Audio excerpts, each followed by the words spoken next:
குமரன் வந்து வீட்டுக்கு வந்தோடனே எல்லாருமே வந்து ஷர்ட்டை பற்றி கேட்டு ரொம்ப சந்தோஷப்படுறாங்க. நல்லா இருக்குது ஷர்ட் அப்படின்னு சொல்லிட்டு அவரை பாராட்டுறாங்க. அதே மாதிரி கங்கா அக்கா சூப்பராக தச்சிருக்கா அப்படின்னு சொல்லிட்டு அவங்க தங்கச்சிங்கெல்லாம் அவரை பாராட்டுறாங்க.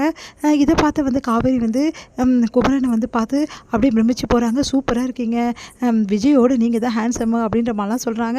அதெல்லாம் கேட்டு குமரன் ரொம்ப சந்தோஷப்படுறாரு. விஜய் வந்து மூட் அவுட்டாக உட்காந்துட்டு இருக்காரு. அப்போ வந்து தாத்தா வந்து என்ன விஜய் ஏன் மூட் அவுட்டாக இருக்க அப்படின்னு சொல்லிட்டு கேட்குறாரு. ஒன்றும் இல்லை தாத்தா அப்படின்னு சொல்லி சொன்னோன்னே, எனக்கு நல்லா தெரியும்ப்பா நீ இன்னும் வந்து வெண்ணிலாவை மறக்கலையா அப்படின்னோடனே, ஏன் தாத்தா அப்படி கேட்குறீங்க? இல்லை வெண்ணிலான்னு வந்து பேர் சொன்னால காவேரி, அப்போ ஒரு மாதிரி சைலண்ட் ஆகிட்டல, முகமே மாறி போச்சு.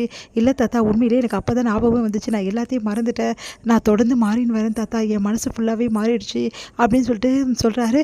அதை கேட்டு தாத்தாவுக்கு சந்தோஷம் தாங்க முடியல. நிஜமாப்பா சொல்கிறேன், காவேரி கூட நீ சந்தோஷமாக வாழணும்ப்பா, எனக்கு அதுதான்ப்பா வேணும், வேறு எதுவுமே வேணாப்பா, நீ பழைய வாழ்க்கை மறந்துட்டேன்னு சொன்னப்பார், இப்போ தான்ப்பா தாத்தாவுக்கு சந்தோஷம் அப்படின்னு சொல்லிட்டு சந்தோஷப்படுறாரு. நிஜமாக நான் மறந்துட்டேன் தாத்தா, இதுக்கப்புறம் கண்டிப்பாக நான் நல்ல வாழ்க்கை வாழ்வேன் அப்படின்னு சொல்லிட்டு சொல்லிட்டு போகிறாரு விஜய். அதை கேட்டு தாத்தாக்கு சந்தோஷமாக இருக்குது. காவேரி வந்து அவங்க அம்மா வீட்டிலேருந்து வந்துட்டு இருக்காங்க. அப்போ வந்து காவேரி கொஞ்சம் உங்ககிட்ட பேசணுமான்னு சொல்லிட்டு தாத்தா சொல்கிறாரு. சொல்லுங்கள் தாத்தா அப்படின்றாங்க. சுற்றி முற்றி பார்க்குறாரு. என்ன தாத்தா என்ன பார்க்குறீங்க அப்படின்னு. ஒன்றும் இல்லை, விஜய் வந்துட்டானான்னு பார்க்குறேன், அவர் ரூமில் தானே இருப்பார். இல்லைம்மா இப்போ தான் வந்துட்டு போனான், அதான் மறுபடியும் வந்துட்டானான்னு பார்க்குறேன். என்ன தாத்தா சொல்கிறீங்க?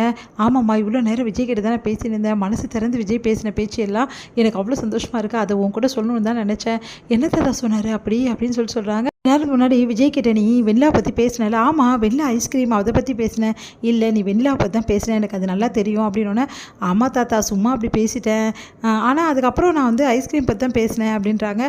சரிம்மா நீ அது பேசினோன்னே வந்து விஜயோட முகத்தை பார்த்து, ஆமாம் தாத்தா ஒரு மாதிரி ஆகிட்டாரு, அவருக்கு வெண்ணிலா ஒன்றும் மறக்க முடியல போட்டிருக்கா, அப்படி தான்மா நானும் நினச்சேன்.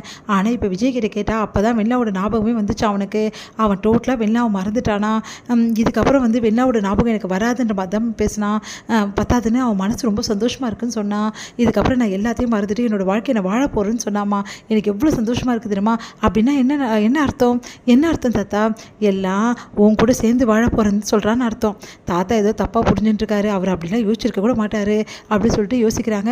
என்னம்மா என்ன யோசிக்கிற? தாத்தா தப்பாக புரிஞ்சுக்கிறாரு யோசிக்கிறேன். ஐயோ எப்படி இவருக்கு தெரியும் நம்ம பேசுனது மனசில் அப்படின்னு சொல்லிட்டு யோசிக்கிறாங்க. இங்கே பார் காவேரி, எனக்கு ஓரளவு உன் விஷயங்கள் எல்லாம் தெரியும், நீயும் வந்து விஜய் எதுக்காக கல்யாணம் பண்ணிங்கன்னு எனக்கு தெரியாது, ஆனால் வந்து நீங்கள் 2 பேரும் சேர்ந்து வாழலன்னு மட்டும் எனக்கு தெரியும். அதனால் ஒரு விஷயம் மட்டும் சொல்கிறேன், விஜய் மனசில் கண்டிப்பாக நீ இருக்க காவேரி அப்படின்னு அதிர்ச்சி அடைகிறாங்க. காவேரி என்ன தாத்தா சொல்கிறீங்க?